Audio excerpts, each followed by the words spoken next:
اعوذ باللہ من الشیطان الرجیم بسم اللہ الرحمن الرحیم۔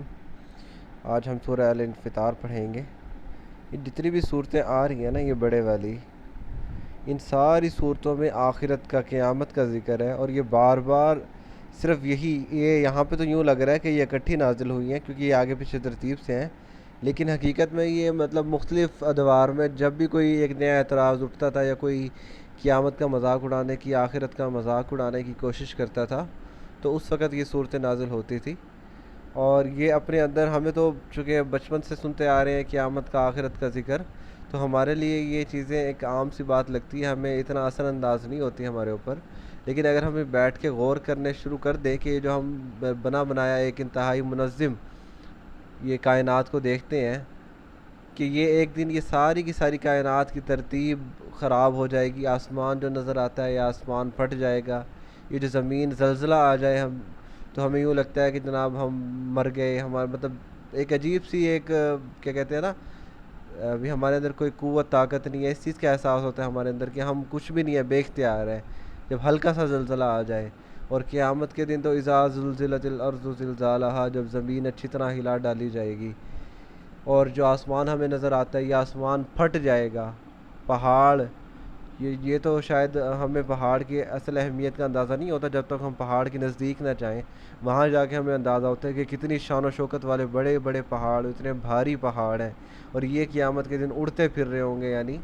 ان کو اتنے جھٹکوں سے اڑایا جائے گا، ہلایا جائے گا کہ یہ اڑ رہے ہوں گے جیسے بادل اڑ رہے ہوتے ہیں، یعنی بے وزن ہو جائیں گے۔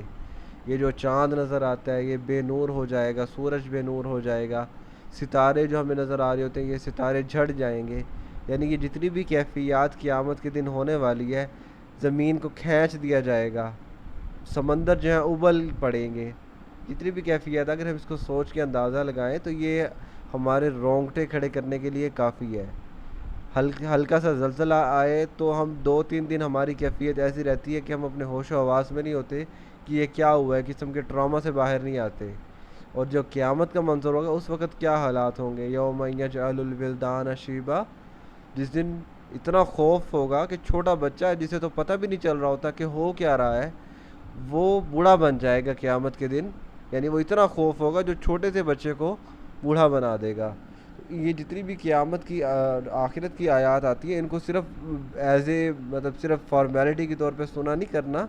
بلکہ ان کو ذہن میں دہرایا کرو، ایک ویژول، ایک تصویر ویڈیو بنا کے اس کو سوچا کرو کہ واقعی ایسا ہونا ہے، یہ کوئی ایسی باتیں نہیں ہے جو میں کوئی کہانی یا قصوں کی بات کر رہا ہوں، ہمارے ذہن میں پختہ تو ہو چکی ہے لیکن ہم نے واقعی کبھی یقین نہیں کیا ہوتا ان کے اوپر کہ واقعی ایسا ہونے والا ہے۔ تو آج ہم پڑھتے ہیں، یہ ساری آخرت کی آیات ہیں، اور یہ سارا مضمون بڑے احسن اور بہترین طریقے سے ویڈیو کے طور پہ پیش کیا گیا ہے، جیسے نا مطلب ہم اس کو آرام سے اپنے ذہن میں تصور کر سکتے ہیں کہ کیا ہونے والا ہے ایگزیکٹلی۔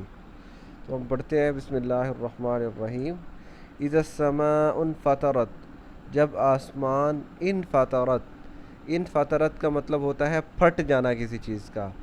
یہ باب افتعال سے اکتسبت کی طرح، اکتساب، افتعال،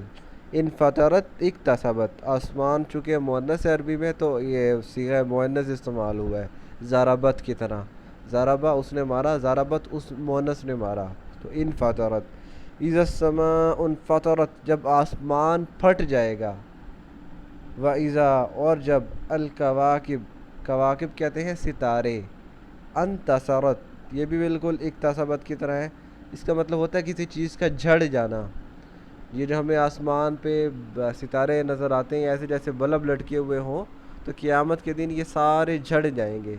یہ جو ہمیں کائنات نظر آ رہی ہے نا، قیامت کے دن یہ کائنات پوری کی پوری تبدیل ہو جائے گی، اس بے توازن جو بھی ہے وہ خراب ہو کے، بگاڑ پیدا ہو کے کوئی نئی کائنات وجود میں آئے گی۔ اب اس سے ظاہر ہے اس سے متعلق کسی کو کوئی آئیڈیا نہیں، وہ صرف اللہ کے علم میں ہے، ہمارا علم بہت محدود ہے، لیکن یہ ہے کہ جو ہمیں کائنات نظر آ رہی ہے قیامت کے دن اس کا کوئی حصہ نہیں بچے گا، ایک نئی کائنات وجود میں آئے گی۔ تو یہ آسمان جب پھٹ جائے گا اور جب ستارے جو نظر آ رہے ہیں لٹکے ہوئے آسمان سے یہ جھڑ جائیں گے، وَإِذَا، اور جب، البحار، بحر کہتے ہیں سمندر کو اور بحار اس کی جمع، وَإِذَا البحار، اور جب سمندر، فجرت، فجرت کا مطلب ہے جاری ہو جائیں گے. یہ بھی جاری ہونا یعنی یہ سمجھ لو کہ ایک گڑھا جو ہے نا جس میں پانی ہوتا ہے، اب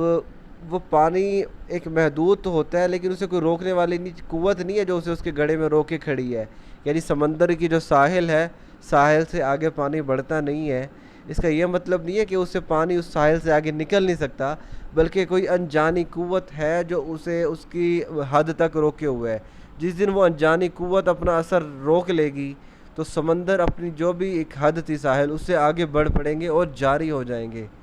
اور اس سے پچھلی صورت میں جو ہے اذا البحار سجرت، سجرت کا مطلب سجرت، ہاں یہ رہا اذا البحار سجرت، جب ابل پڑیں گے.